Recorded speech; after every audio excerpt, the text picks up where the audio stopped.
And now that we're off to a good start, I'm Rob Campbell. This is Hot Tag Reviews. Hello, I am your bastard, Craig Challoner. Give me your money, you cunt! Daniel Cornfield. That is how we're getting things doing on a very special daytime recording session. If you will, baby. So let's get to it because we got a lot to do and a lot to talk about. We're starting off with episode 48 of the pay-per-view review system. This is 1998. We're stepping in the DeLorean. We're going back in time. We are watching the World Wrestling Federation present Fully Loaded on the 26th of July, 1998. Spoiler alert, that's Noel's birthday. That's my brother. Not his actual when he was born, but you get it. 26th of July. Sorry to interrupt you, Rob. We've just had a message from... It's happening already. Let me get through this shit. It was at the Salem Arena, Fresno, California, in front of a 9,855 sellout. 305k at the box office, beating the previous year's efforts. 140k in the positive. They're not doing bad, are they, really? What's happening? They're picking up. Things are looking orange for them. Rolling them dice, are you done? Yeah, this looks like me in the casino. I'm zooming into your eyes. I want to see what's in them like. And all I can see is the void. The void of Don. I just think I wear the sunglasses. That's what happens when I get shit, when I get rat rolls. I love it. It just means we get to look at ourselves while we're talking to you. I love that you're wearing sunglasses because it's a daytime recording and it's bright. That's why you've gone with it. So I'm getting really bad glare off the screen. Oh no. I've got no way to stop it, so it's the only way I can sort of do it without Should have gone to Specsavers. So, beginning of this show, we get King popping into Sable's locker room. Oh, yes, we do.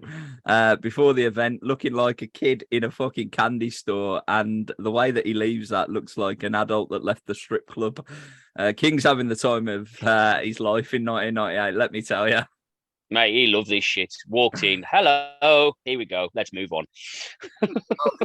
This isn't going to age poorly many years. Oh, mate.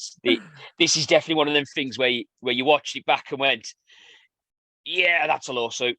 I'm all right with it. I'm all right with it. Yeah, I love it. Love every bit of it. Because we're in the DeLorean and this is what it was like in 1998. It's a safe environment. We're all right. Yeah, this is a safe place. We put on the hindsight glasses. When we talk about Halloween Havoc on our next episode, maybe we'll have some different things to say. Or our previous episode when we spoke about Halloween Havoc. Oh, yeah. Sorry, that one. Okay, yeah. You know that time that we had a completely different conversation on Halloween Havoc, right?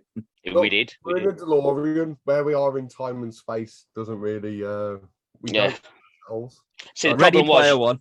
The problem was you two got in the DeLorean. I stepped into the phone booth. Oh shit! So it all went everywhere, Dave. We fucked it. Mentioning, just to interrupt, actually, I used the machine from Quantum Leap. Me and Mark. Oh, okay. I went forward, and he's somewhere. So I mean, I haven't heard from Martin since, but wherever he's in space and time, I hope he's okay. You see, I heard that he got fucking stuck fueling up the flux capacitor, to be fair. And that uranium sent him all the way to Uranus. And spoiler alert, he died. Oh, that's bad, man. Well, as I dialed up on my telephone and I went to take off, as it took off, Marty jumped in, chucked his hook up, grabbed the telephone, pulled him through, didn't he? Now he's just floating through space. Man, hopefully Rick and Morty can save him one day. One day. Little beats. Mentioning phone booth, dead good film. Shout out to Keith Sutherland. Video packages, they're picking up steam, I feel, on the intro into the event. The main storyline is obviously all around the championship contenders, but this time it's the tag team championships before JR brings us into the event. And a unfamiliar piece of music hits in our pay-per-view timeline. Hello, ladies. But a very familiar piece of music over time as match one is Val Venus making his pay-per-view debut before exposing himself Tennessee Lee cuts him off. Did you catch Tennessee Lee saying ready before they hit Double J's music? That was class. So match 1 is Val Venus versus Jeff Jarrett. He had Southern Justice, so Don's favourite wrestler there, Phineas Godwin. Spoiler alert for top of the gimmick. Absolutely. And Henry O. Godwin. They're under different names at this point in time, but I can't be fucked with that. They get kicked out anyway. Tim White's the ref. Why is Double J, first question out the bat, why is Double J still trying to get over his 1995 gimmick in 1998? I feel like you need to move on from this. Poor Jeff. He's just moving forward. He's trying to enjoy his life and enjoy what he likes. And you're picking on him. Come on. It's not very nice. No. The poor bloke. Don't piss him off. Maybe you should stroke one off instead. No, that's a couple of years in the future. That's a different. I'm pretty certain by SummerSlam 98 things might change, but I can't remember. We'll see on the highway to hell next time. There we go. Kai and Tai turn up. Little PP, yeah. Yamaguchi-san, he does commentary and he's terrible. Oh mate, Yamaguchi-san's amazing. He completely forgot that he's supposed to be Japanese. Yeah. Because he's American Japanese, and he speaks like perfect English. So hearing him with his accent, he's funny as fuck. 'Cause I've seen him in his interviews later on, and his English is like bang on. Putting on that Japanese accent was the funniest fucking shit. Mid sentences, he'd be like, "Oh yeah," and then I went to the hello. It was fucking brilliant. I would say the only other person I can think of that's been funnier is Kofi Kingston when he was from Jamaica. Isn't it mad that the evil foreigner gimmick has gone from Yokozuna main event in 1993 to Kai and Tai in 1998? But then would you argue it goes full circle, sort of modern day stuff, like I said, Kofi Kingston, then you've got wrestlers like Gunther, Walter, you've even got Ilya Dragunov from NXT. You've got quite a few wrestlers who are still sort of doing this sort of... It is, without a doubt, a easily what's the word I'm looking for? I don't know, but I like this movement. I like this movement too. This is really good. It's not helping me. It's a generational, translatable gimmick. Because no matter what period of time there has been, even from there to now, there's an evil foreigner that can be told. Rusev, if that was still about these days, and he comes out with a tank at WrestleMania in this year, fuck me, Vince was pushing his luck. Right? He'd have been what you call it. He'd have been like, right, I'm going to put the belt on him. Yeah, literally. The thing is, it only really works though in America. Yeah, it does. It really does. Because the rest of the world don't care. No, we don't. We don't give a shit. Yeah. He's from another country. So also leave us out of it. Like 100 years back, we went and took over all the countries. Now we're just like, just leave us to our little island. Let us have our tea and biscuits and fuck off. Like we're already a mess. I'm going to say, we're the sort of country though, we'll watch two lads wrestle and we'll chant USA. No, we're not that bad. Or are we? Yeah, we probably are. I don't know. Oh, radio gimmicks. I'll tell you what, though, the arena itself, just to talk about the arena, I recognised it straight away, but it's from the 1996 Royal Rumble. That's what I most famously recognise this arena for. So, strangely enough, Double J actually opened up the Royal Rumble in 96 as well. He was against your man, Mr. You're going down, Ahmed Johnson, and he smashed him over the head with a guitar. But Johnson was having none of it. He fucking got up straight away, chased him backstage. It was hilarious. You can't be selling the guitar, fucking hell. Never threw a dime. The match, though, I thought was all right. It was a nice little solid opener, hot crowd. Val gets caught out and there's a superplex in the opener. This is 1998 WWF, baby, apparently. It's a nice finish. It keeps Double J strong. Tennessee, Lee, he gets some comeuppance, and ultimately the babyface goes over. Val Venus wins. I have gone with a solid 2 stars after 7 minutes 45 seconds in this one. Very nice. Don't think this was much, to be fair, but it continued the story. This worked the story with Alan, Kai and Tai and all that shit, and Yamagachi-san's wife being in the movie with Val Venus, which is heading towards PP, which is all good. This wasn't awful, and it wasn't amazing, but it was decent enough. So I'll give this a star and a half. I watched this and the next match with a friend of the show, Captain, with Strawberry Bromance. And he was like, "What's going on?" Just generally, he had no concept of wrestling. Like to explain, basically, What's happening? What's going down? What's significant about what's going to happen with these two lads.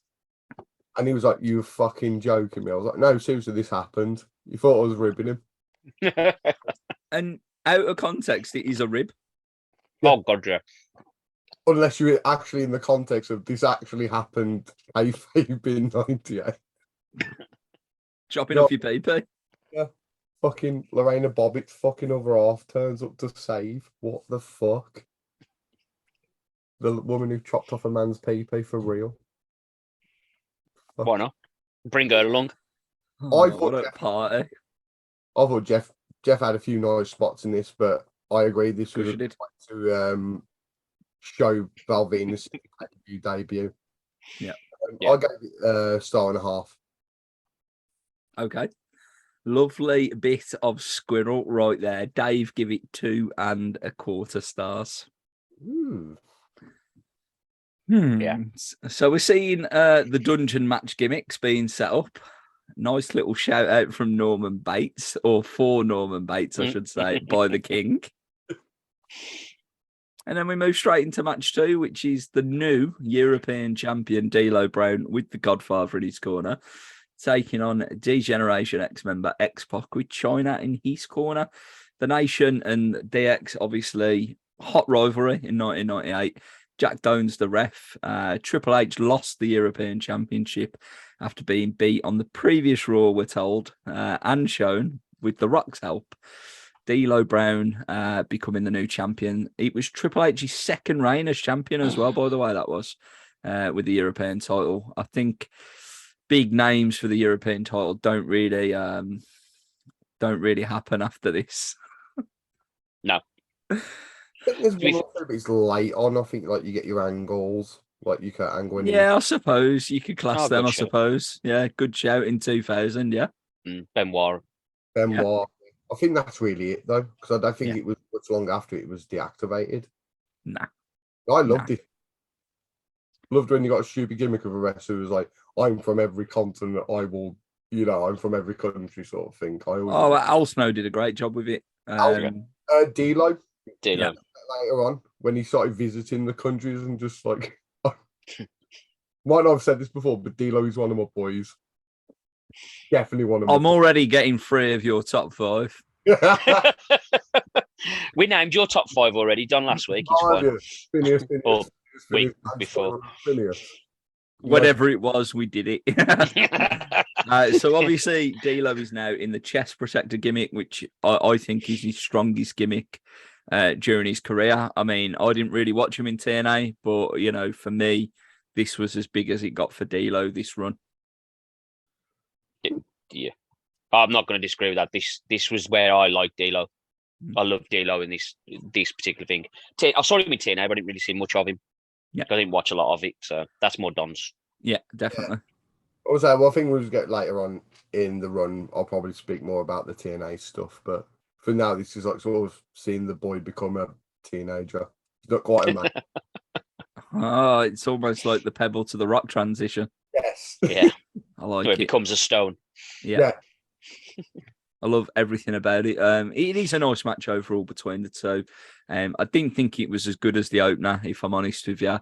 And I think realistically, the finish probably affects the rating because once again, there's manager interference. So back-to-back matches with manager interference.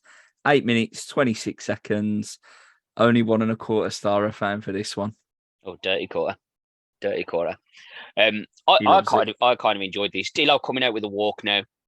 which I'm happy with now. He's got the fucking wobble and everything. Yeah, the Rock's interview later, it was proper going on, wasn't it? Oh, mate. D-Lo background. D-Lo was brilliant. If I got to tie my hair up, that just whipped me. I whip my hair back and forth. Yeah, King saying D-Lo smart in the tree full of L's. That popped me. Spinning heel kick. D-Lo and X-Pac. They've got to be up there. Two of the best. Are we not? With King Mabel, obviously. And King Mabel. King Mabel, Owen Hart, Savio Vega, D-Lo Brown, X-Pac. There you go. Top five. Top five. Spinning heel kicks. Top of the game. I'll bet you any money that's one of the categories that he's got on there, and if it isn't, it's going to be added. Spinning wheel kicks, he's been added. We can't know. We've just done it. Anyway, let's get through this fucking pay-per-view. I enjoyed this. I actually did like this a little bit more than the first match. Okay. I gave these 2 stars. Yeah, these two guys really work well together. Fucking beautiful moonsault by D-Lo. Saying he's a big lad as well. He can hit a damn good moonsault. X-Pac's always been. I think this is where X-Pac's probably at his best, if you ask me. Yeah. This is probably sort of this 6 to 9 month run. He's probably at his best he'll ever be. In my eyes. I think him fucking off to WCW and going, actually, it's such a mess here, and coming back really helped his career. Yeah, definitely. Definitely helped his character as well. Yeah, without a doubt. And we haven't got that go away heat, that X-Pac heat yet, so I'm all right with that. I found 2 stars for this as well. I enjoyed this one. Okay, like for like, matchy. Are you wearing the same set of underwear and socks while we're at it? I'm only wearing a t-shirt. Nice. That's what I like to hear. High Edge. Yeah, that was random as fuck. He's during his loitering phase. Yeah. Random cam cut. High Edge, bye. Okay. Yeah, literally. Dave also rated that match 1.25 star, by the way. So you and Dave are touching tips, yeah? Yeah, we are, yeah. Uncle Dave, how you doing? Kevin Kelly, Tom Pritchard, looks literally Tom Pritchard, who looks like an 80s porn star at this point. He's trying to explain. He does, though, doesn't he? He's dead bad. Tom Pritchard. I've got Tom Pritchard looking like an 80s porn star trying to do a Miami Vice spin-off. There you go. Literally terrible. What are you playing at? Your name is Dr. Tom Pritchard as well, by the way. So if we're going to go even further down the rabbit hole, this is a terrible, terrible impersonation of Jeffrey Dahmer.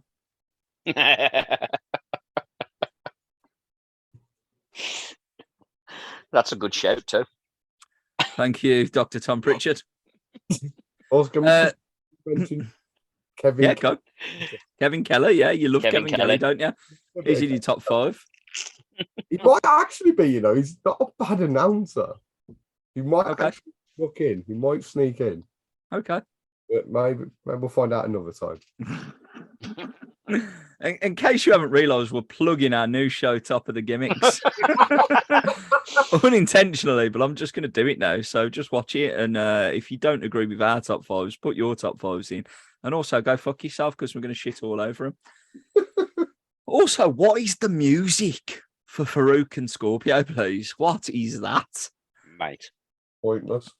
I was pissed off that he weren't Flash Funk, by the way. This was generic random track 7. Yeah, we'll go with that. Chuck it in there. Bullshit. Absolute shit. 3 tag matches on the card. This is the first of 3 tag matches. The tag team championships are on the line in the main event as well. But this is our first look at a tag team match. And basically, we've got Farouk and Scorpio have been shoved together, taking on Bradshaw and Terry Funk, who moments before walking out the curtain, he's cutting a fucking interview and basically tells Bradshaw that, I'm having a 6-month break after this one. And Bradshaw's like, what you fucking say, cunt? When were you going to let me in on this? Fuming he was, absolutely fuming. The crowd weren't into it.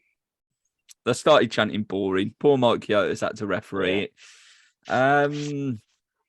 Look, it was weird to see Farouk and Bradshaw beating the piss out of one another here, because we know what's to come.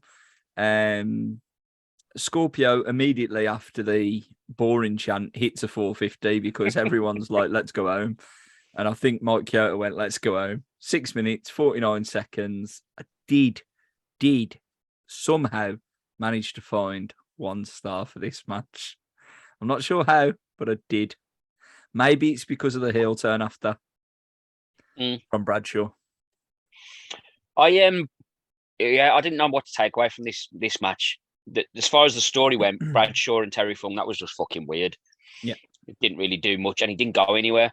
No. Really. I think they had 1 match after this. It was just fucking pointless. Yeah, shotgun Saturday night. A complete random throwaway, from what I remember. But I got down the same as you with this the boring chant, and then all of a sudden 450 hits, the match is over. It was just done. What a beautiful 450 as well. Let's throw that out there. Easy Don's top 5 as well, without a doubt. Definitely. Yeah, 450 times. But yeah, I also found 2 star for this.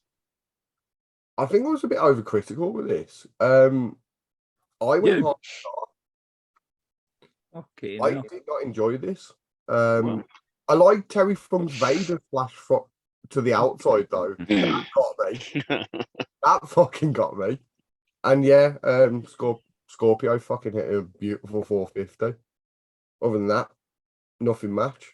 I think the biggest thing I remember from this match is JBL hitting the fucking lariat on the outside, fucking flipping Scorpio. Or shall we say the lariat?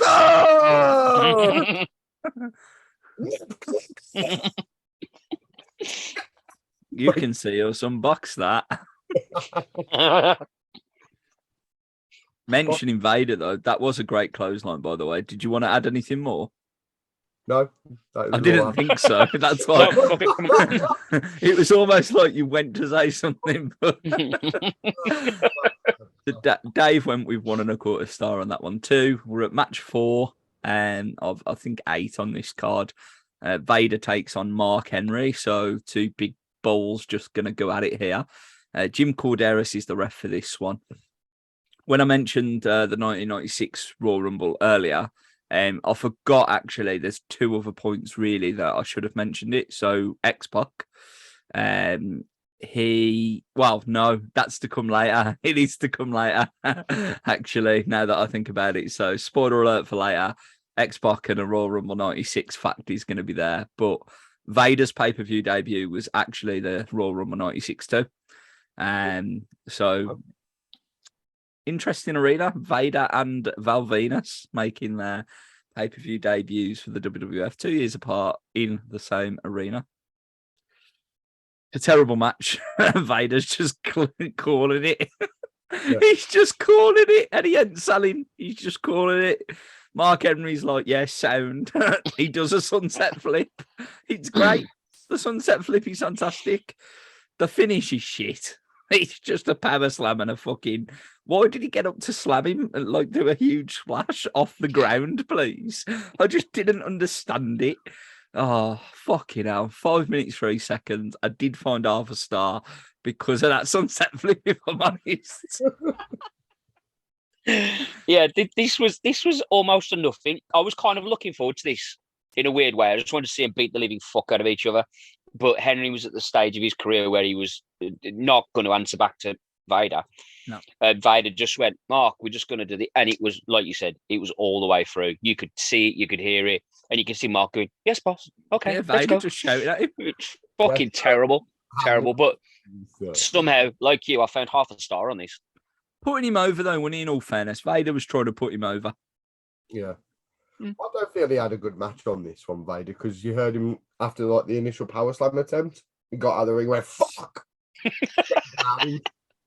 Didn't even try and edit it. He just heard, fuck. Shawn Michaels, man. He left a mark on him back in 96, I tell you. He left a fuck mark on him. They call it the fuck mark. If you like a match where a lot of moves hit a guy on the floor, you will love this match. I am one of those people. Half a star, there was fuck all through this other than fuck and a sunset flip. A fuck and a sunset flip. Like, that sounds like a good Friday night, but not on a pay-per-view. Does sound like a good Friday night. Dave give it half a star too. We're back All to of us have agreed on something with Dave. yeah, with Dave. Yeah. It's bad, Holy innit? fuck. Things are not looking Hell. good for us. Hell just froze over. Right, it's emergency time now. It's happening. So we're back to Kevin Kelly before we hear Kane's music. As the current tag team champions, Kane and Mankind, head to the ring. They're flanked by Paul Bearer. They only become champions on Raw a couple of weeks before this event, beating the New Age Outlaws, who decide to interrupt the promo, attack the champions. It's really hard for me to see Billy Gunn all over Kane here, considering how much Kane is a fucking monster like. But it is what it is. Is there anything worth mentioning from this promo? No. Don't. No. Not even a little bit. It seemed so pointless. No. We're still Mentioning pointless. We're still at that fact of using pay-per-views to sell the weekly TV shows. Yeah. I fucking hate. I hate that so much. It's like, stop doing it. It really bothers me. It's like you build up to a pay-per-view, not what's on TV the next week, when you can watch that for free. Yeah. The ratings was such a big fucking difference in the way things are portrayed and shown. Yeah, fucked it. That's what I mean. Like, that's the only thing I can say fair enough to, because they were still in a rating war at that moment. But Fuck them. Fuck them. Fuck them. So anyway, mentioning fuck 'em, here we go. Match 5, the second tag team contest of the evening. You've got the Disciples of Apocalypse. 8-Ball and Skull there with Paul Ellering this time round. They're taking on the Legion of Doom 2000, or LOD 2000 abbreviated. Obviously, number 3 on Dan's list is Hawk, and Animal's probably next to him too. Tim White's the ref, but where the fuck is Sonny, please? She was released in July. Yeah, I'm out. I'm done. Pay-per-view review's over for me, guys. I'm out the DeLorean. Goodbye. Yeah. Forgot about the bikini match later on. I suppose if I have to carry on, I will. She's- I'm fuming about that. But why does Hawk take so many nasty landings? Because he's forgot how to bump by this point. He has. I think he has. He doesn't understand anymore. He barely walks straight. He looks terrible in the ring now. Mm. It was sad to watch. Where's Droz as well? As the accident happened by this point? Not yet. No, not yet. I think Droz is coming though. But he was there at the last pay-per-view, right? It's not far off, because I think that was. I'm sure it was Droz and Sonny last time out managing him. Yeah, it was. Yeah. Why did Sonny get released? Do you know? Or she was having issues at that time, wasn't she? Yeah. Or starting to have more issues, but got itch. But and obviously there was the backstage shit. Yeah. And I think it was Sean where it all went fucking completely Pete Tong with Sean, didn't it? And there's like, I don't fuck all to do there. And then it just boom. It escalated after that. And you've got to look at who to keep happy, even though he's not really making any money for the company at the time, because he's turning up to do a bit of commentary here and there and make a decision here and there as a commissioner type person. And that hasn't even happened yet. That was more 99 than here. But fuck me, man. No, I get it. So classic Animal hot tag, Doomsday Device, that gets broken up. Ellering fucking gets in. Bit of twin magic for the win. Basically, LOD 2000 lose, in case you ain't got the fucking back end of that. After 8 minutes and 50 seconds. Nah, has to be 0 stars. Oh, you stupid motherfucker! Yeah, this was nothing. The only thing I picked up on this was Paul Ellering nailed a fucking RKO over the ropes to Hawk. That shit I was well happy with, because that was dead good. Brother and that. Yeah, it was pile of wank, so 0 stars. Oh, you stupid motherfucker! We've all just played past the parcel on the boxes. What a show this is. Sponsored, as always, by Technical Difficulties. I love it. I found a star for this for a couple of reasons. Animal looked fucking amazing in this match. He looked the only person that was competent in this match. if you ask me. Yeah. Mm. No, you're not going to have a. There's no arguments to that. He looked fucking. He had a beautiful drop kick. That was a fucking stunning drop kick. Also, Paul Ellering looked jacked coming in on the motorbike. He looked better than fucking Skull and 8 Ball, I'll be honest. Well, And let's be honest, everyone does. put on a jacket, and his name and the name on the back was Mr. .com. Yeah, did you go down the rabbit hole on that one? No, I did not. Oh, that's a show. What, something I was expecting anyone, if anyone was going to go down the rabbit hole on that one, it'd be you. I did do a bit of Googling, I mean research. And there was a couple of comments on blogs, but I didn't really like see any solid shit to it, so I just left it. But basically it was all around the internet era coming of age, and he was trying to keep the gimmick relevant by associating himself with the internet. Okay, so Fair play. I'm saying he's not an idiot, Mr. Ellering. He's Also, a clever man. He did a great job with Authors of Pain, as we know. Yeah, Yes, he did. he was I- knowing what to do. I found a star for this. I actually found a star. Unbelievable, Jeff, but fair play to you. You've got some balls. Also, Droz's accident was the 5th of October. Okay, so it's not far away at all, is it? Yeah. Okay.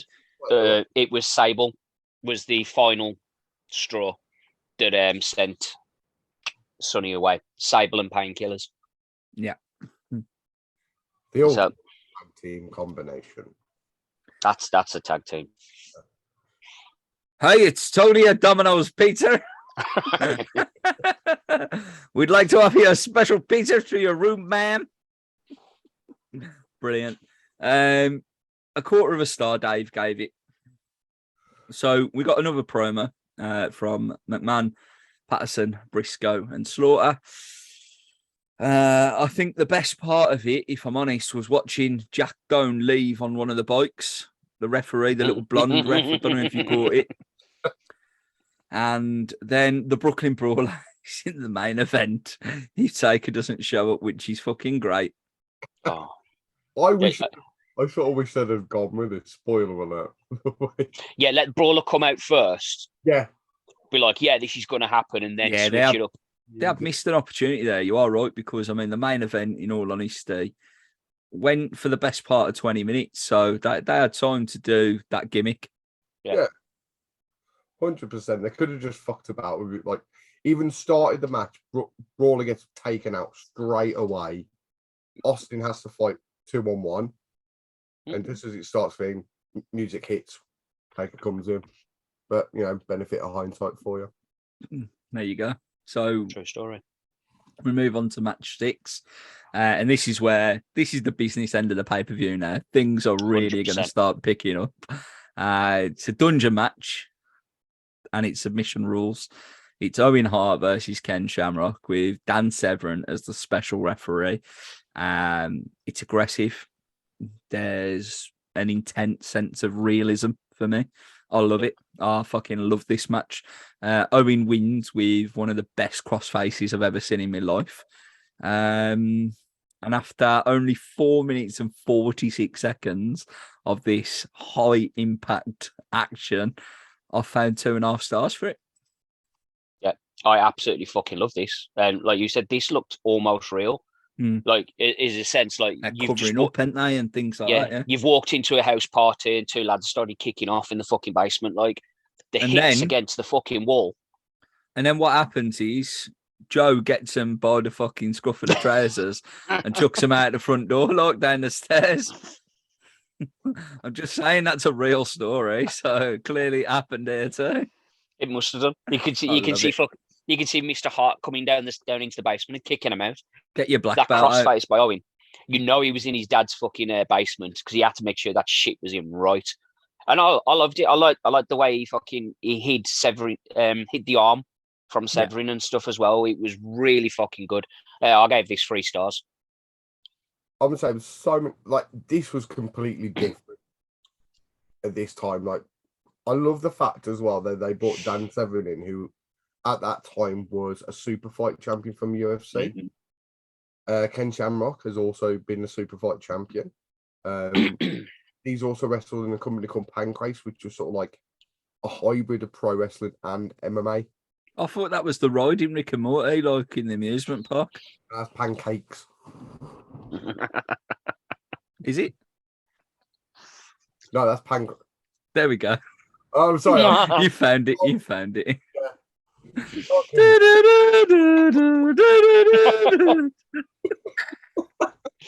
You don't know what that means. You can look at.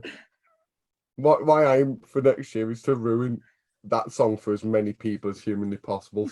I love that you've already started with a 2023 resolution of ruining the Jurassic Park theme for as many people as you possibly can. What you need to do is just go to theme parks, right? Queue up and just start humming it. And let's be honest, us British people love queues. So that could apply to anywhere up and down the country. Yeah. I'm going to say, what I'll do though is I'll dress up like what you call it, Dr. Hammond, just like with Taylor. Welcome to Jurassic Park. You need to learn it on recorder. Oh fuck! I will. That's the other resolution. I'm getting my resolution early, so I forget to do them. This match though was fucking brilliant. Also, I love the no one buckled like a bitch. Although they both like when they went into the walls, they went. Yeah, and in the ceiling. Even the ceiling, which has happened a couple of times from the look of it. Yeah. I think that's the gimmick, right? Ken probably walked down there and looked around and he went, oh, this will be fun. And then he looked up and went, oh, what's with all the holes in the ceiling? And Stu went, well, listen here, you big bastard. He's Irish. He's Irish? He's Irish, Canadian, American. It's all a mixture, all right? Okay? But I found 3 stars. I'll tell you what it's all about. It's all about Tony and the pizza. I found 3 stars for this as well. I fucking love this match. Yeah, well. I wish there was more Hurricane Ranas off a water pipe. So, mate, can you imagine if any of them pipe burst during this match? Like, come on, that's why I wanted more to happen because the more Stu would have fucking walked down them stairs and kicked off, man. On camera as well, it would have been fucking brilliant. Vince, I don't care about your pay-per-view.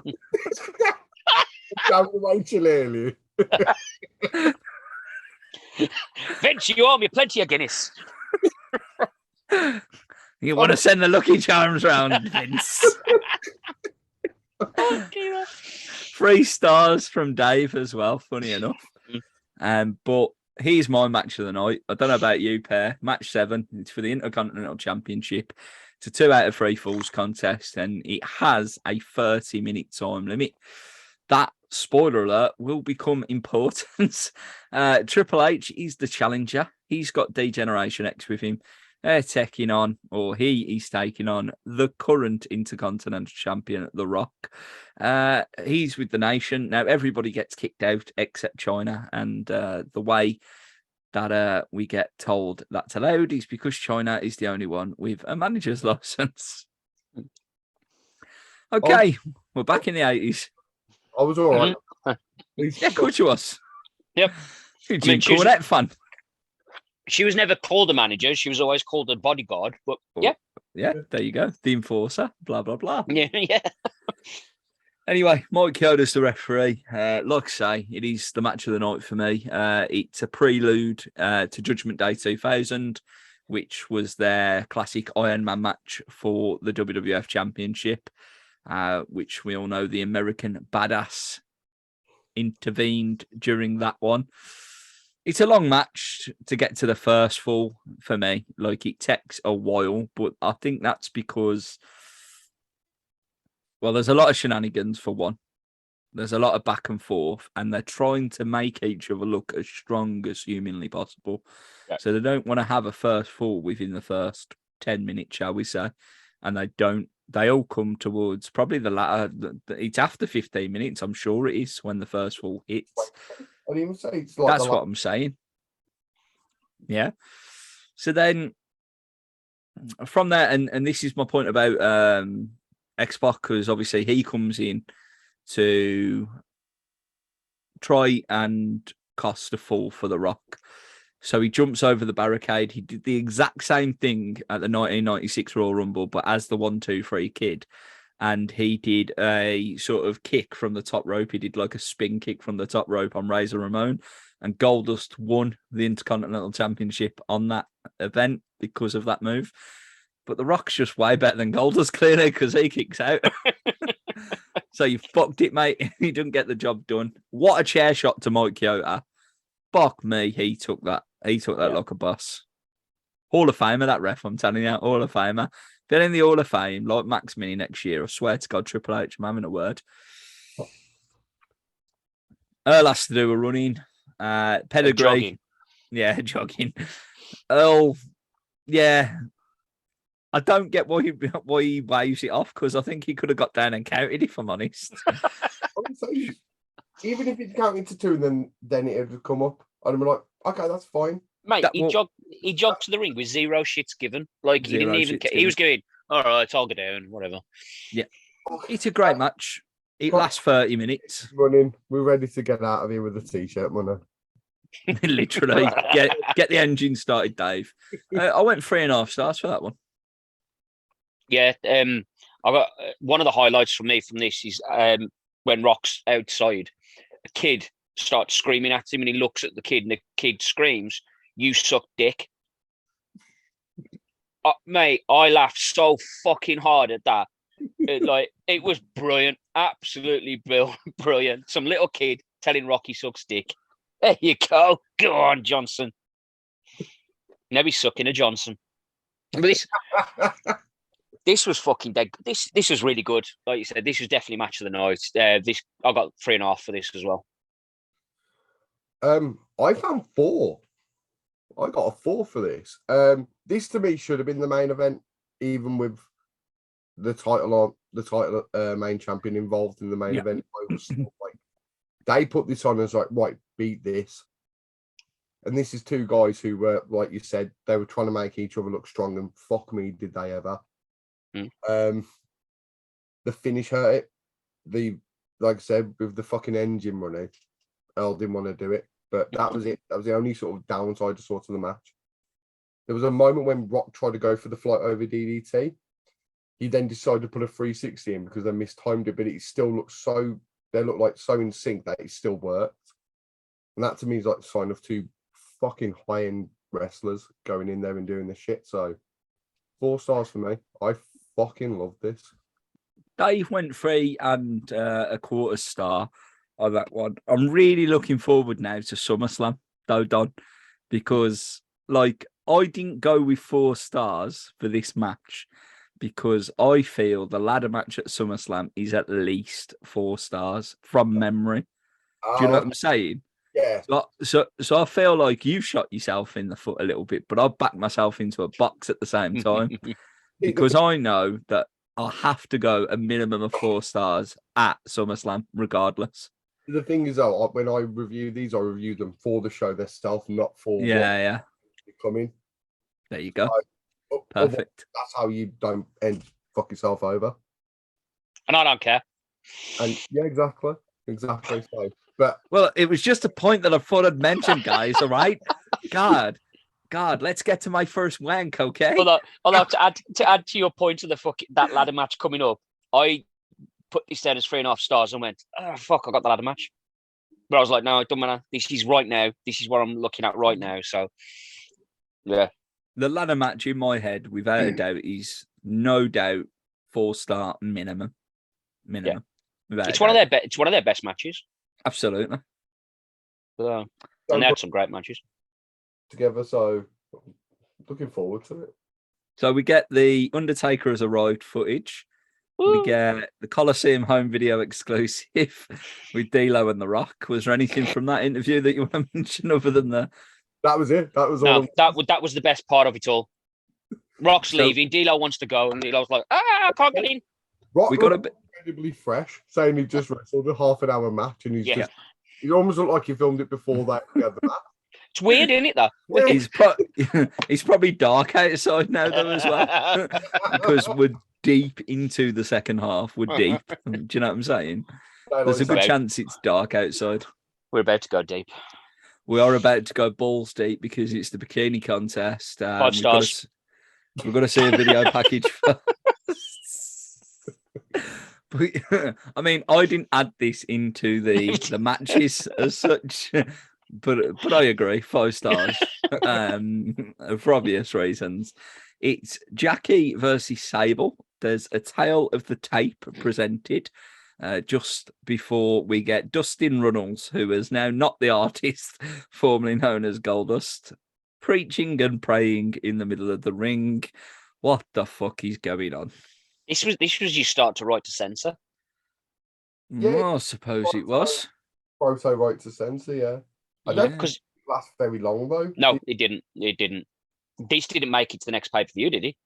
I'm pretty sure he's back to Goldust by the next pay per view. If not the pay, by the end of the year, he's definitely back to Goldust. I couldn't give a fuck. I honestly can't remember. I remember this bit, and I don't remember him doing anything else. Brilliant. He probably did some things on Raw, right? But Oh yeah. But, he didn't go anywhere. and I wasn't going to go out my way to fucking look that up. So first of all, I mean, let's just go there. Both women looked absolutely incredible. Fair play to them for working as hard as they did in 1998 to provide good T and A content to us horny teenage boys / 18 to 34-year-old men, because that is the category that they were officially aiming at. So no disrespect to the 44-year-olds that were turned on by this, but it is what it is. You weren't in the category that they were going for. Anyway, I'm getting the VHS tape back out because they fucking covered up Miss Jackie's nip slip and I'm happy about it. Right. King absolutely flustered and JR laughing his fucking tits off on comms is amazing. And then Sable obviously lets everybody down, first of all, with the jumper. Mr. McMahon's had something to say. It was basically Stone Cold Steve Austin going, well, I appreciate you and the World Wrestling Federation for all you've done, but you can kiss my ass. And then Sable, with her own stunner, if you will, delivers the handprints heard around the world. And 5 stars. I love Alabama Austin, by the way. That was dead good. God damn it, Dutch. How was that for an Arthur Morgan? Was it all right? More to come on that on Shooting the Breeze. Oh, Shooting the Breeze. Shooting the Breeze. That's another show. We do watch that too. There's nothing to say about this. Tits. It's great. Loved it. And ass. Don't forget the ass. And the ass. And also, shout out to Miss Jackie, because she's a legit wrestler. She can wrestle. Yep. She's dead good. Dead good. I do love Miss Jack. I do love Jackie. I will argue this. I do want to ask something now, because it was called the bikini contest. Mm-hmm. Should Sable be disqualified because it's bikini? I'm just asking. Was that a nudie speech? Well, then why is she covered up? Yeah. Right. Well. So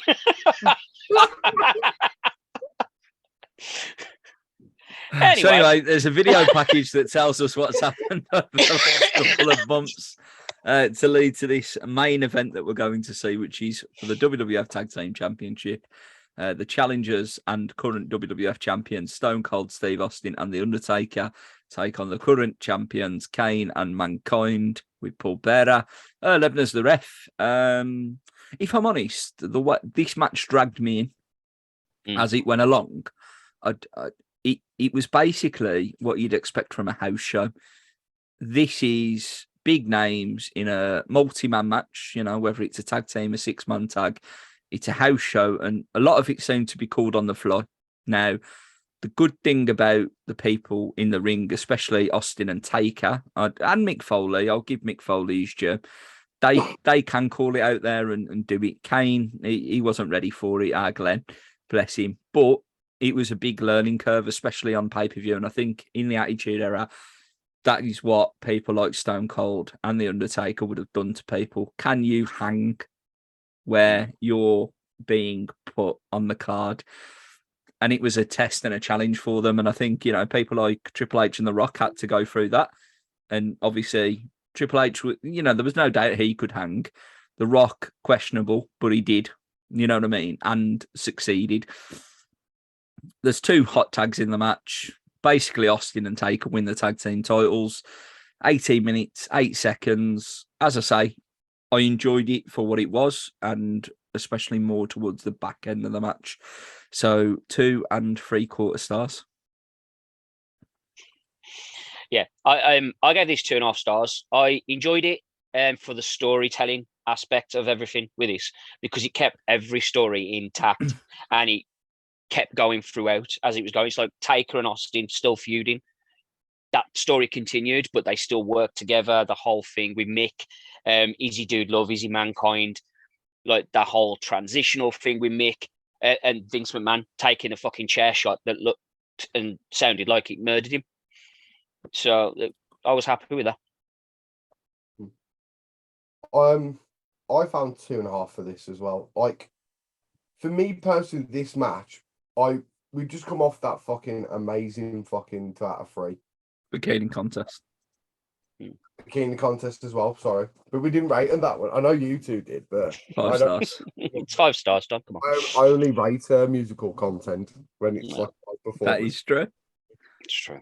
So, but I enjoyed this match, and I think to the point you were saying about see if guys could hang, where WCW having guys already in who were established, this was a period still where WWF were like, right, can you hang? If you can, you're on this level, because these last 2 matches, if you take everyone involved, they were big fucking names in the Attitude Era and beyond. Like, they are legends, all of them, in their own rights. So it was nice to see this match.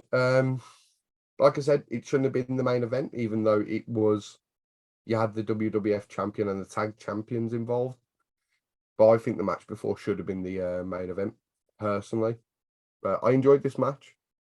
And it was nice to see the feud continue between Austin and Taker. And we're on the highway to hell indeed. Dave also rated it 2 3/4 stars. You've just written down what fucking Dave's rates are you today. He hasn't watched this. Oh, fucking have you, cheeky bastard. Jackie's nip slip got fucking blurred out, mate. I was fuming. Absolutely fuming. He was there with the fucking waiting to pause. Well, any. Oh, where's it gone? Look at the subframe of Nick. Hey, all I know is all these years later, I didn't need to pull off 1, 2 this content anymore. I'm a grown man that gets Pulled off elsewhere. pulled off elsewhere. I know what the hub is. There's a car around the corner. Well, if you will. Well, next up for our pay-per-view review in the WWF, we have the Highway to Hell concluded with SummerSlam 1998, which, as we have mentioned, we will see Triple H and The Rock in a ladder match for the IC title, along with Austin and Taker for the WWF Championship in the main event. We've still got some fan requests to do. Hopefully you've enjoyed NXT's Halloween Havoc. Previously, we'll try and do as many of our modern day pay-per-views as we possibly can. Thank you for watching. I have been Rob Campbell. I'm your bastard, Craig Challoner. I was once in the kitchen on a cruise. I was wishing that my mum was in the kitchen eating chicken finger licking. Daniel Cornfield.